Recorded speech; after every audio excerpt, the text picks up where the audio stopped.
नमस्कार, मैं प्राध्यापक युवराज राजाराम मुळे, हिंदी विभाग श्री सिद्धेश्वर महाविद्यालय माजलगांव। छात्रों, मैं आज आपके सामने बीए, बीएससी, बीकॉम सामान्य हिंदी एसएल के अंतर्गत जो पाठ्यक्रम है, उस पाठ्यक्रम में से जो कहानियां पाठ्यक्रम में लगाई गई है, उसमें से पहली जो कहानी है स्त्री और पुरुष, जिसके लेखक प्रेमचंद है, इस कहानी की समीक्षा और उसकी कथा वस्तु आज की तासिका में मैं आपके साथ चर्चा करने वाला हूं। पिछले कई व्याख्यानों में हमने प्रयोजनमूलक हिंदी के अंतर्गत हो या अन्य विधाओं के अंतर्गत हो जानकारी ली है, कहानी विधा की जानकारी भी इसके पहले ली है, परंतु आज जो मैं आपके साथ चर्चा कर रहा हूं प्रेमचंद की कहानी और इस पाठ्यक्रम की पहली कहानी, जिसका नाम है स्त्री और पुरुष। शुरू में 2 मिनट में हम प्रेमचंद का जीवन परिचय आपके सामने मैं प्रस्तुत करना चाहता हूं। प्रेमचंद का जन्म उत्तर प्रदेश के लमही गांव में 1880 में हुआ है। हिंदी के एक ख्यातिकीर्त साहित्यकार, प्रसिद्ध साहित्यकार, जैसे कि हम मानते हैं कि प्रेमचंद हिंदी साहित्य की नींव है। हिंदी साहित्य को विकसित करने में बहुत बड़ा योगदान प्रेमचंद जी का रहा है। उनका पूरा नाम है धनपत राय अजब राय श्रीवास्तव, परंतु वे प्रेमचंद इस उपनाम से साहित्य लेखन करते थे। इसके पीछे भी जो घटना हुई है, मतलब अंग्रेज सरकार के काल में उन्होंने पहले वे उर्दू में लिखते थे और उर्दू में साहित्य लेखन करते थे, परंतु सोचे वतन इस नामक का जो उनका कहानी संग्रह है, जो उर्दू भाषा में लिखित है, वह अंग्रेज सरकार द्वारा जब्त कर लिया गया, क्योंकि कुछ भड़काऊ लेखन अंग्रेज सरकार के विरोध में इस कहानी संग्रह में उन्होंने किया था। इस कारण सोचे वतन जब्त कर लेने की वजह से प्रेमचंद इस नाम से वे हिंदी में लिखने लगे। उन्होंने करीबन हिंदी में 11 उपन्यास लिखे हैं, जिसमें गोदान नाम का उपन्यास प्रसिद्ध उपन्यास प्रेमचंद का माना जाता है और साहित्य क्षेत्र में बहुत चर्चा आज भी गोदान पर होती रहती है। कर्मभूमि है, जन्मभूमि है, रंगभूमि है, मंगलसूत्र है, निर्मला है, गबन है, सेवा सदन है, जैसे कई उपन्यास उन्होंने लिखे हैं और कहा जाता है कि 250 से लेकर 300 कहानियां भी प्रेमचंद जी ने लिखी हुई है। ऐसे बहुत बड़े साहित्यकार, कुछ नाटक भी और निबंध संग्रह भी प्रेमचंद जी ने लिखे हैं। उसकी विस्तृत चर्चा और एकाध तासिका में उनके जीवन परिचय पर हम कर सकते हैं, परंतु छात्रों, आज जो हम चर्चा कर रहे हैं स्त्री और पुरुष इस कहानी को लेकर, इसमें कुछ प्रमुख पात्र इस प्रकार हैं। पहला पात्र है विपिन बाबू, जो एक कॉलेज का नवयुवक है। दूसरा आशा, जो विपिन की पत्नी बनती है। तीसरा पात्र है विपिन के मामा। चौथा पात्र है विपिन के माता पिता। पांचवा पात्र है आशा के माता पिता और अन्य कुछ पात्र इस कहानी में चित्रित हुए हैं। कहानी की कथा उसको बताते समय कहानी का जो शीर्षक है स्त्री और पुरुष, बहुत ही सटीक और उचित शीर्षक प्रेमचंद जी ने इस कहानी को दिया है। उसकी चर्चा कथा वस्तु के पश्चात हम जरूर करेंगे, परंतु ये जो कथा है, ये जो कहानी है स्त्री और पुरुष, उसमें विपिन जो है ये कॉलेज का नवयुवक है और कॉलेज जीवन में कविताएं करने का बहुत बड़ा शौक विपिन को है। जैसे कि कॉलेज में पढ़ने के कारण जो भी कविताएं करते हैं ज्यादा मात्रा में प्रेम कविताएं करते हैं, ऐसा हम मानते हैं। और विपिन भी ज्यादा मात्रा में प्रेम कविताएं ही लिखता था और अपने होने वाली पत्नी के बारे में या दिलरुबा के बारे में, जैसा हम कहते हैं, कविताओं में वो वर्णन कर रहा था, कर चुका था और कर भी रहा था। और भविष्य में अपनी पत्नी कैसी होगी इसके बारे में सारी कल्पनाएं और कविता में चित्रित करता था। देखते देखते विपिन बाबू की पदवी की पढ़ाई पूरी हो गई और पदवी की पढ़ाई पूरी होने के बाद घर में उनके लिए रिश्ते आने लगे। शादी की उम्र होने के बाद मामा जी ने भी उनके लिए रिश्ता लाया। पुराने जमाने में हम मानते हैं कि घर के बुजुर्गों पर, माता पिता पर या अन्य बड़े लोगों पर विश्वास करके लोग शादियां तय करते थे। पत्नी न देखने के बलबूते पर भी कई नवयुवक लड़कियों के साथ बिना चेहरा देखे हुए शादी कर लेते थे। लेकिन आज जमाना बदल है। आज की वास्तविकता और मानसिकता में बहुत बड़ा अंतर आ गया है, ऐसा हम देख सकते हैं। तो विपिन के लिए रिश्ते आने लगे और उनके मामा जी ने एक रिश्ता विपिन के लिए ढूंढ लिया और बताया कि विपिन, मैंने जो लड़की देखी है बहुत सुशील और शालीन और सुंदर है, बहुत ही खूबसूरत है। आप अगर उसके साथ शादी करेंगे तो जिंदगी भर खुश रहोगे। और विपिन भी अपने बड़ों का आदेश मानने वाला नवयुवक, पुराने जमाने का नवयुवक है। मतलब हम ऐसा नहीं कहते कि आज के नवयुवक बड़ों की बातें मानते नहीं, परंतु पुराने जमाने में ये ज्यादा होता था, इसलिए हम इसकी चर्चा कर रहे हैं। तो मामा जी पर विश्वास करके विपिन शादी के लिए तैयार हो जाता है। इतना ही नहीं बच्चों, तो विपिन अपनी पत्नी का चेहरा भी नहीं देखता शादी होने तक और शादी के लिए हाँ कर देता है। देखते देखते शादी का दिन नजदीक आ जाता है और एक दिन शादी भी हो जाती है। इस कहानी की विशेषता यही पर है कि विपिन ने शादी होने तक अपनी पत्नी का चेहरा नहीं देखा है। इसलिए अब विपिन के मन में वो उत्साह है, वो उत्तेजना है कि मैं कब अपनी पत्नी का चेहरा देखूं। क्योंकि कॉलेज जीवन में जो कविताएं उनके माध्यम से अपनी पत्नी की जो कल्पनाएं उन्होंने की थी, साक्षात वे सारी कल्पनाएं उतर गई है, क्या खरी हो गई है कि इसकी तुलना भी वो करना चाहता है। परंतु पुराने जमाने में ये सारे रस्म रिवाज पूरे हो जाने के पश्चात ही हम लोग पत्नी का चेहरा देखते थे और घूंघट पहनाकर पत्नियां शादी में आती थी। उस वक्त तक यही हुआ है। शादी हो गई, शादी हो चुकी।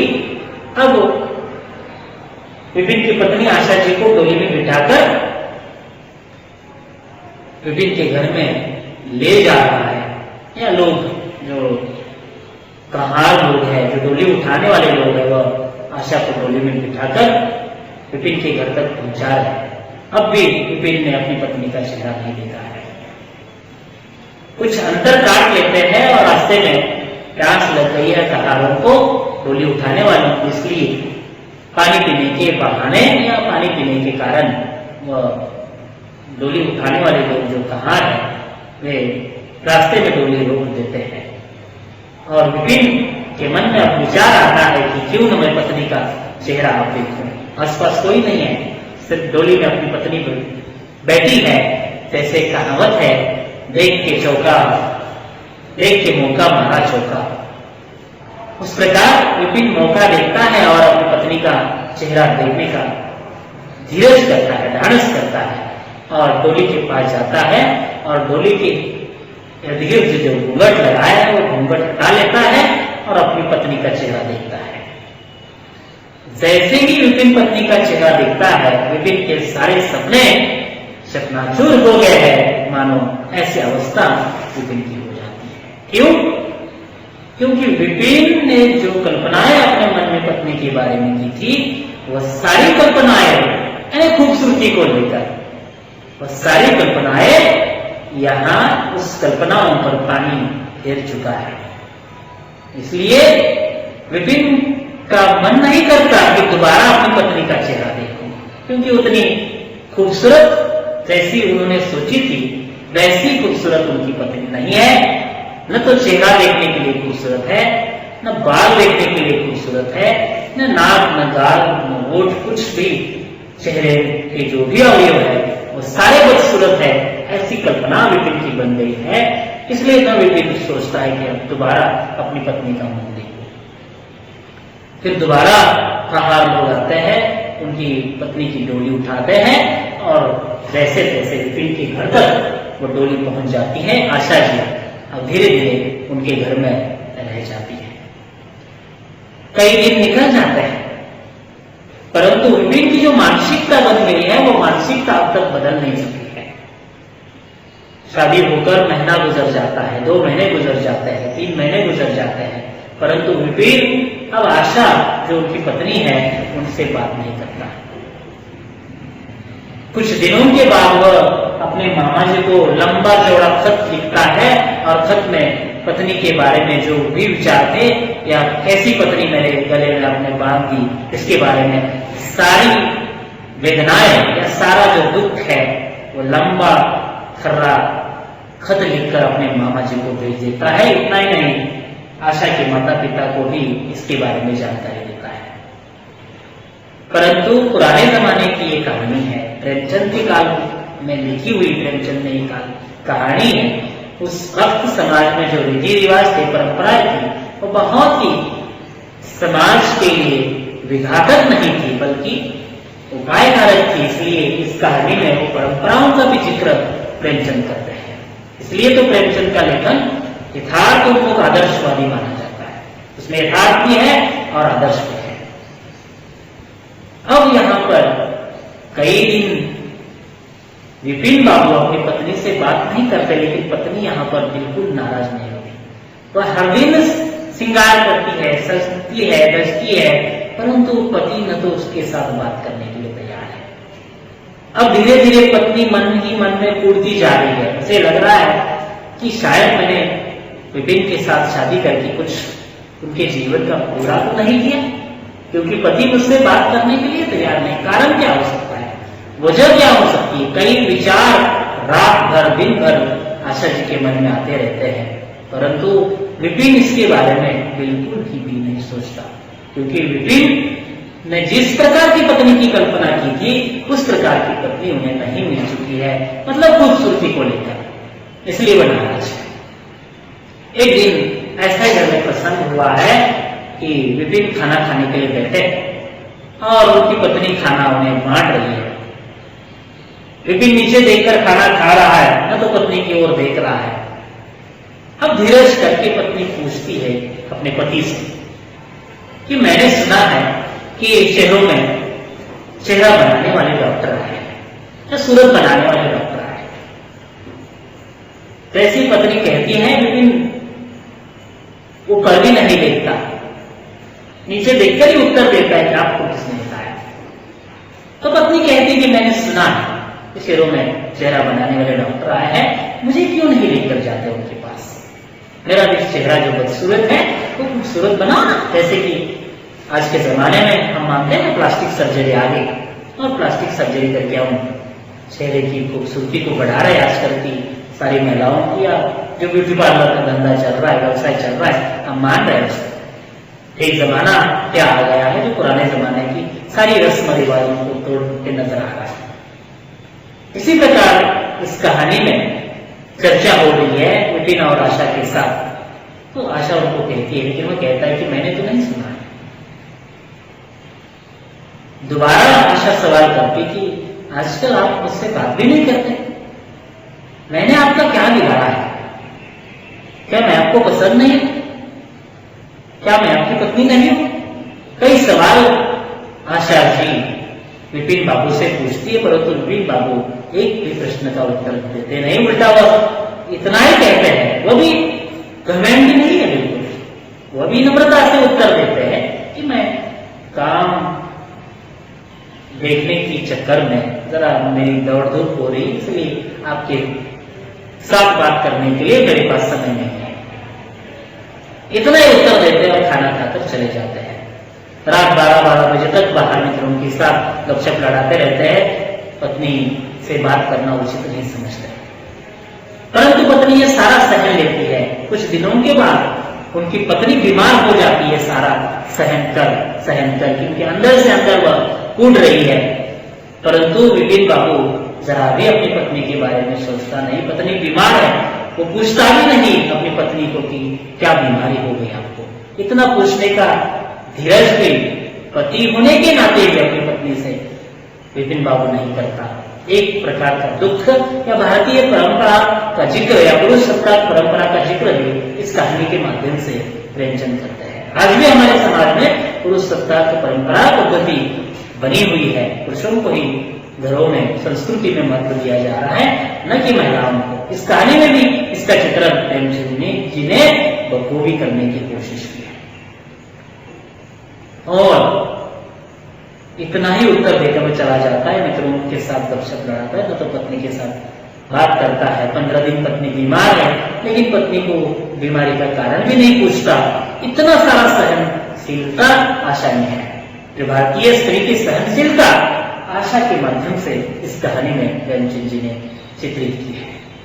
कुछ दिनों के बाद एक घटना जो घटित होती है इस कहानी में, वो बहुत महत्वपूर्ण है। एक दिन अचानक विपिन बाबू बैठे हैं घर में, बाहर से आ रहे हैं घर में, और आते आते ही अचानक क्या हो जाता है पता नहीं। विपिन बाबू घर में ही बरामदे में आए हैं और बेहोश होकर गिर जाते हैं। जैसे ही गिर जाते हैं, उनकी पत्नी दूर से देखती है कि अपने पति कुछ कारणवश गिर गए। वो दौड़कर आती है और पति को संभालने की कोशिश करते हैं, लेकिन कुछ क्षणों में ही वो बेहोश हो जाते हैं और उनको उनका पूरा दाया अंग जो है वह लूला पड़ जाता है, उन्हें खालिज हो जाती है। खालिज का मतलब जैसे जिसे हम मराठी में लकवा कहते हैं। खालिज की बीमारी हो जाती है उसे। वो आसपास घर में कोई नहीं है, इसलिए आशा जी जोर जोर से चिल्लाती है। सारे आसपास के लोग आते हैं और विपिन बाबू को अस्पताल में भर्ती करवाते हैं। इलाज होता है, अस्पताल से घर में लाया जाता है। करीबन 2-4 महीने अब आशा जी अपने पति विपिन बाबू की सेवा कर रही है। न तो विपिन बाबू ठीक ढंग से बोल पा रहा है, क्योंकि खालिज होने के कारण उनका आधा अंग ही, शरीर ही लूला पड़ गया है। चेहरा हो, पूरा बदन हो, हाथ हो, पाए हो, सारा दाहिनी ओर से वो खालिज होने के कारण कुछ भी काम का न रहा। परंतु पत्नी ये नहीं सोचती कि मैं जब बीमार थी तो पति ने मुझे पूछा भी नहीं, अब मैं उन्हें क्यों पूछूं। ये विचार भी आशा के मन में कभी नहीं आता, बल्कि पति की दिन रात सेवा करने में जुटी हुई है। ये है भारतीय संस्कृति की स्त्री की पहचान। ये भारतीय संस्कृति में स्त्री की जो आदर्श और पहचान है, ये पहचान इस कहानी से प्रेमचंद आप जैसे छात्रों को कुछ संदेश इस कहानी में से देना चाहते हैं। कई दिन अपने पति की लगातार सेवा करती है और करती रहती है। अब विपिन बाबू को ही लगने लगता है कि मैंने नाहक अपनी पत्नी को दोष दिया। उनकी खूबसूरती को देखा, उनकी मन की खूबसूरती को मैंने नहीं देखा, नहीं पहचाना।